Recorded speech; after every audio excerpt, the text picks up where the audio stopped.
하나님께서 이 세상 사람들을 자기와 하나 되게 하시는가? 영으로 하나 되게 하시는 거예요. 즉 하나님과 예수님과 성령께서 하나 되셔서 그렇게 존재하고 계실 때 우리도 전부 다 그 가운데 초청해서 하나 되기를 원하십니다. 물론 전부 다 다른 인격을 다 갖고 계신 분이죠. 그러나 영의 세계에서는 이게 하나로 연합이 가능합니다. 이 생명의 연합.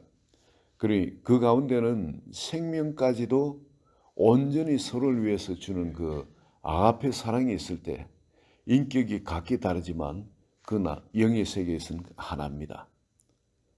바로 그 사랑이 있을 때 연합이 되는데, 이 죄가 있어서는 하나님은 거룩하신 분이니까 우리가 그 가운데 연합에 들어갈 수가 없죠. 우리는 하나님의 형상으로 지음을 받았습니다. 그렇기 때문에 우린 영적인 존재입니다. 육체를 입고 있지만은 영적인 존재입니다. 그리고 하늘나라 가면은 주님이 입으셨던 것처럼 그 신령한 옷, 그 신령한 몸을 입고, 그리고 또 우리가 또 그 가운데 또 연합이 되겠죠. 예수님께서 우리를 그 가운데 초청을 하시는데 아무리 이야기해도 이거를 모릅니다. 알 수가 없습니다. 영의 세계에 든 것은 오직 성령으로만이 분별할 수가 있습니다. 육으로서는, 우리 혼으로서는 아무리 깨달으려 해도 이걸 깨달을 수가 없습니다. 여러분, 한 200~300년 전에 한번 그렇게 생각해 봅시다. 200~300년 전에 저 열대 지방에 사는 사람들한테 아이스크림, 오늘날 우리가 먹는 아이스크림을 아무리 그 맛을 설명한들 그걸 이해할 수 있겠습니까? 절대 이해가 불가능하고, 왜냐하면 그 차다는 걸 경험해 보지를 못했기 때문에. 그리고 그게 또 대면 혈되면 녹는다는 거, 그렇게 녹아가지고 그렇게 기가 막힌 맛이 있다는 거.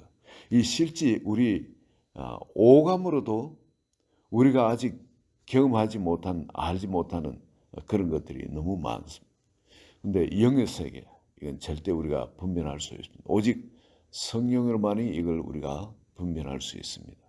그래서 주님께서는 바로 영의 세계를 아무리 이야기해도 우리가 알지 못하니까 우리 죄를 사해 주시려고 이 땅 가운데 오셨는데, 근데 아무리 그 일을 베풀어 놓으셔도 우리가 믿지 않으면은 그 죄사함의 혜택을 누릴 수가 없거든요.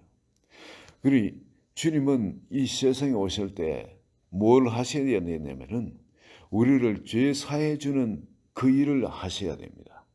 우리의 죄를 사해 주셨다는, 실제 우리 모든 불신앙의 죄를 가지고 그렇게 대신 내가 죽어줬다는 거, 이걸 사람들이 알게끔 해야 됩니다. 실질적으로. 그리고 두 번째는 여러분, 그 가운데 하나로 연합되는 것. 그런 이유는 아무 그거 없이 하나님이 우리를 받아주신다는 것. 이걸 또 우리가 깨달아야 됩니다. 그러면 그 일을 하도록 하게 되면 우리가 믿도록 해야 됩니다. 우리가 믿을 수 있도록. 아무리 영적인 세계에 그 일을 베풀어 놓으셨은지 그러실지라도 우리가 그걸 믿어야 되는데, 그 믿을 수 있도록 그 일을 해야 되는 겁니다.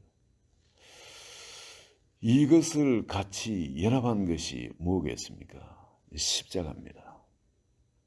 십자가를 통해서 하나님이신 그분이 이 땅에 오셔서 정말 내가 너희를 위해서 너희 죄를 지고 십자가에 대신 죽는다. 너희가 너희 죄 문제를 스스로 처리할 수 없으니까 내가 십자가에서 너희 죄를 지고 내가 죽는다는 것. 그리고 또 우리가 그걸 믿도록 일을 해야 되죠. 정말 주님이 우리를 대신해서 하나님이신 그분이 십자가에 죽으신 것이 맞구나 믿을 수 있어요. 그리고 세 번째는, 그러고 난 다음에 우리에 대해서 미워하지 않고 우리를 하나로 연합하신다는, 연합하고 부르고 계시다는, 그걸 우리가 또 확신을 할 줄 알아야 돼요.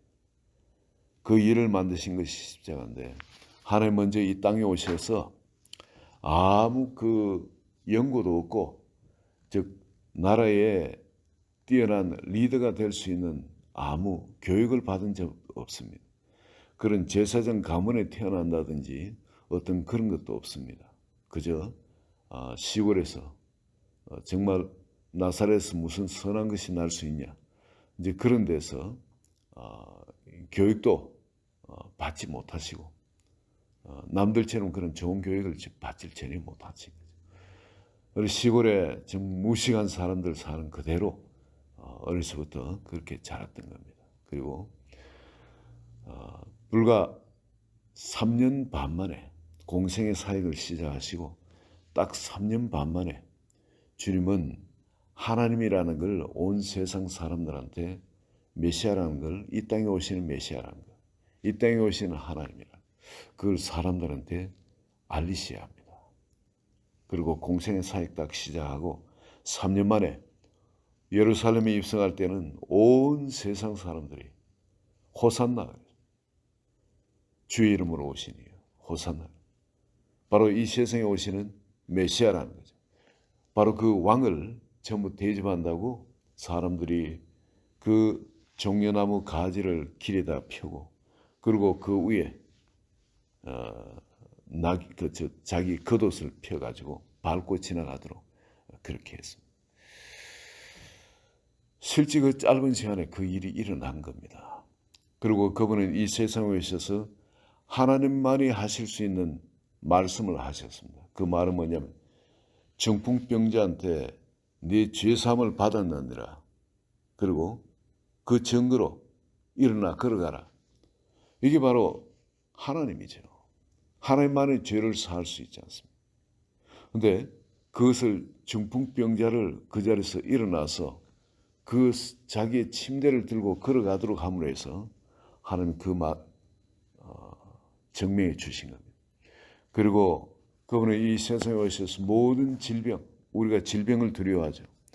오늘날 이렇게 과학이 발달했다지만 전부 다 코로나 바이러스 두려워하고 그럽니다. 그런데 그분은 질병을 다스리신 분, 질병을 다 치유해 주신 분입니다. 그리고 그분은 심지어 물질까지 이렇게 바꾸신 분입니다. 맹물을 포도주로 바꾼다. 물성을 바꾸십니다. 그분은 동물이나 이 짐승들도 물고기한테 금전을 동전 한 입 물고 나오도록 시켜가지고 그 물고기가 올라왔을 때 베드로가 낚시를 했는데 그 물고기 입에는 동전 한 입이 있었던 거예요. 이 짐승들 심지어 물속에 있는 그런 짐승들까지도 마음대로 다스릴 수 있는 분. 육지에 있는 짐승은 더욱 말할 것도 없죠. 나귀를 풀어 끌고 오라 하는데 그 나귀 새끼가 잠잠합니다. 나귀가. 그리고 끌고 오는 대로 그냥 끌려옵니다. 고집을 안 피웁니다. 예수님 탔을 때도 마찬가지. 나이가 그대로 한 번도 타본 적이 없는 그 나이가 순종을 합니다. 여러분 하나님은 메추라기 떼를 모으셔서 그 백성들을 먹이시고 그랬죠. 그런 것처럼 이 짐승들을 다스린 그런 권세 그뿐만 아니라 죽음까지도 다스리셨습니다. 온갖 불치병을 기적을 일으켜서 눈먼 자를 보게 하고 안전병을 일으키시고 기부는 자를 듣게 하고 벙어리를 말하게 하며 또 그리고 심지어 죽은 자도 일으키셨습니다. 생명을 주관하신 분이라는 거예요. 그 사람들에게 바로 그 예수님이 십자가에 못 박히시기 바로 며칠 전에 죽은 나사로를 썩어서 냄새난 나사로를 나오라 한마디에 그렇게 치유하시는 걸 다시 회복시키는 걸로 사람들이 그의 신성을 부인할 수가 없게 된 겁니다. 하나님은 정말 하나님만이 하실 수 있는 그 일을 하셨습니다. 그 입에서 나온 말씀은 한마디도 틀린 것이 없습니다. 항상 정확했습니다. 그리고 그것이 바로 진리였습니다. 그리고 주님은 말씀하시면 말씀한 대로 모든 게 그대로 일어났습니다. 천지 자연도 그대로 다스리십니다. 물을 걷기도 하시고 폭풍우를 잠잠하라면 그냥 그 자리에서 잠잠해집니다.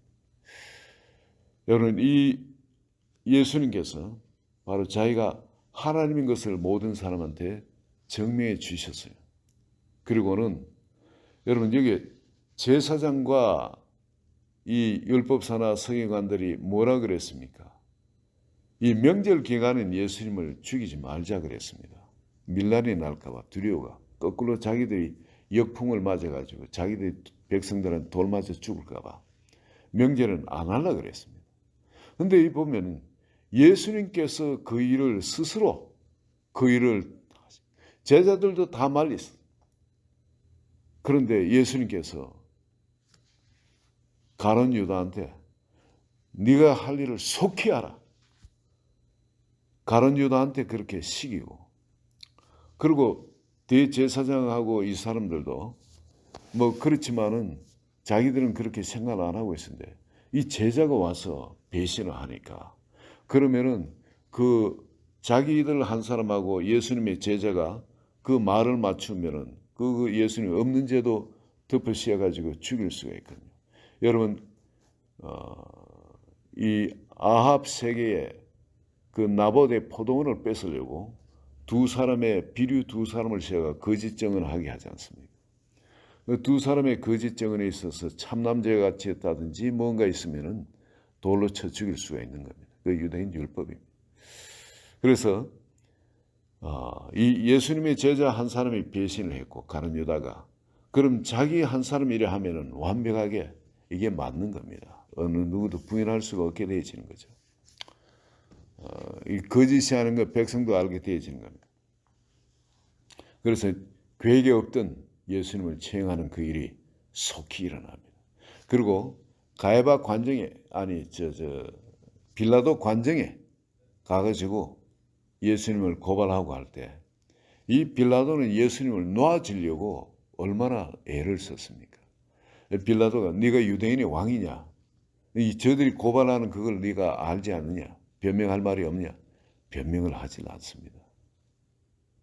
그냥 저들이 덮어 씌우는 제목을 그대로 봤습니다. 이 빌라도는 아무리 생각해도 이상한 거예요.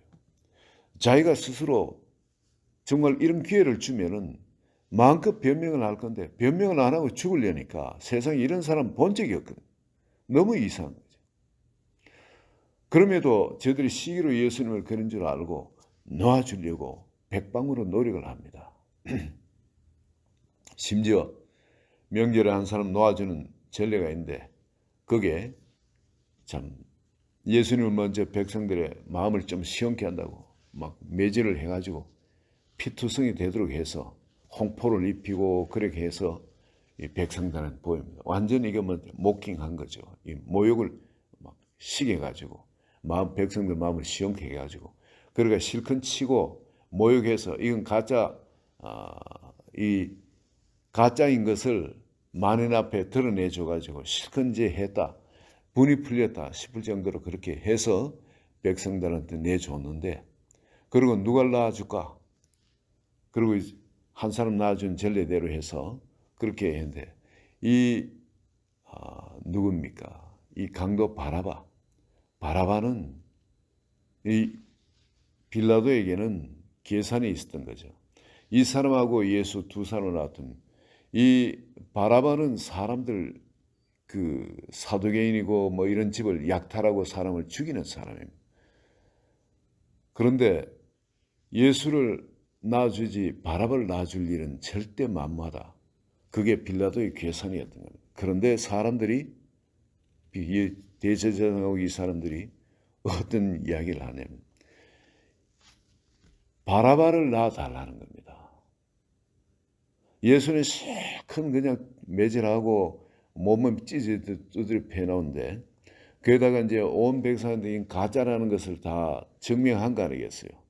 그러면 끝난 건데 그러지 않고 끝까지 이들은 자기 목숨이 죽을 수도 있는데 자기 가족이 죽을 수도 있고 약탈당할 수도 있고 한데 바라바를 놔주고 예수를 죽이라고.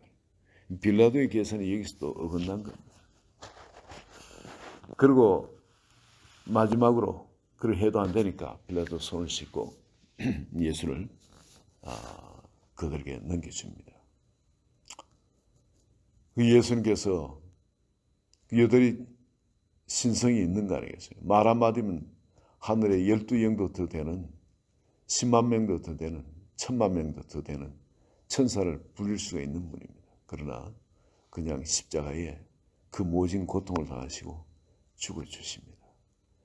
스스로 말씀하신 것처럼 우리 죄를 대신 지시고, 우리 죄라는 게 뭡니까?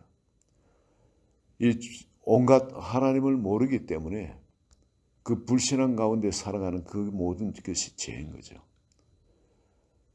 그리고 십자가에서 그 불신앙을 다 씻어주시려고 십자가에서 죽어주신 겁니다.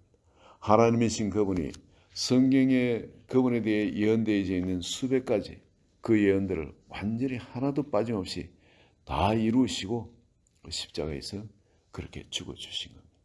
이걸 과학적으로 생각해도 성경에는 이게 여인의 자손이 메시아로 오셔가지고 우리 죄를 사해 주신다. 여인의 자손이 어떻게 있을 수 있습니까?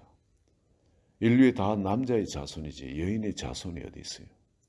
근데 요즘 과학으로 바로 예수님의 그 피는 그 오비도 성당에 있는 그 예수님을 쌌던 수건 이런 데서 조각을 떼가지고 그 피를 검사를 하니까 그 피가 아직도 살아있고 그게 염색체가 46개가 아니고 23개, 여인의 염색체 23개 플러스 하나 Y 염색체, 사람을 만들기 위한 그 염색체나 24개짜리 염색체나 세상에 존재하지 않는 피죠.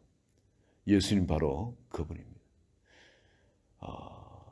그리고 이 과학적으로도 이렇게 증명됐을 뿐만 아니라 유대인의 피에서 난다는 거예요. 유대인의 피, 메시아가 그것도 유다 지파에게서 그것이 난다는 거예요.